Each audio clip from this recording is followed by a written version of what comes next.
покупки, нали? Travel Мазерати е част от бандата, ма не пише колко време. Така. Travel Мазерати ни е много сериозна фенка. За мен Йоан Генчев Дали е ни повече фенка подкрепи. на Мазерати или Йоан на Генчев Комеди ни- клуба Travel Мазерати? Да, Мазерати. Travel Мазерати да напише дали повече се кефи на Мазерати или на Комеди клуба. Комеди клуба с Мазерати, Мазерати комеди.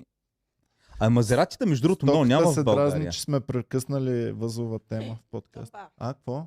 Мазератите много не виждам в България. Защо Имаше толкова? реклама, че сега са на промоция и са супер ефтини.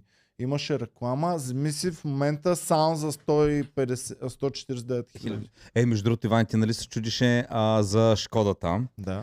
Ония ден видях с един приятел, мой бивш колега, са си купил сега най-новата Шкода, Кодиак, най-новия Кодиак, си го е взел, вложил му в него. Човек като извънземно е. Сега вярно е с екстрите, обаче примерно такива дълги не бях виждал. Те матричните, където свети, всичко ти огрява. Ако дойде кола срещу тебе, прави едно тъмно петно само срещу колата. Сериозно? Да, и ти не го забелязваш, вика, само на него не му блести.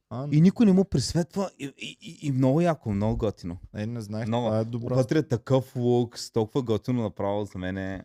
Travel Мазерати каза, че и двете поравно се кефи. Само, че Мазерати е от над 10 години, а вие сте 4,5. Да. Или може би казва, че е писнал вече Мазератито, а пък ние сме и още нови, само на 4,5 години.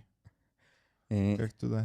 Не знам. Знам кое е най-готино, да е в Мазерати и да слуша подкаста. Това ще е. А Travel Мазерати, возила ли се на Мазерати? Сигурен съм, че се вози само на Мазерати. Опа! Сигурен съм, че трябва Мазерати се вози само Travel на Мазерати, пиши дали се возиш редовно в... Може и да има Мазерати, но... Имаш ли Мазерати? Добре, продължаваме напред. Така. Петито изчезна. Бяха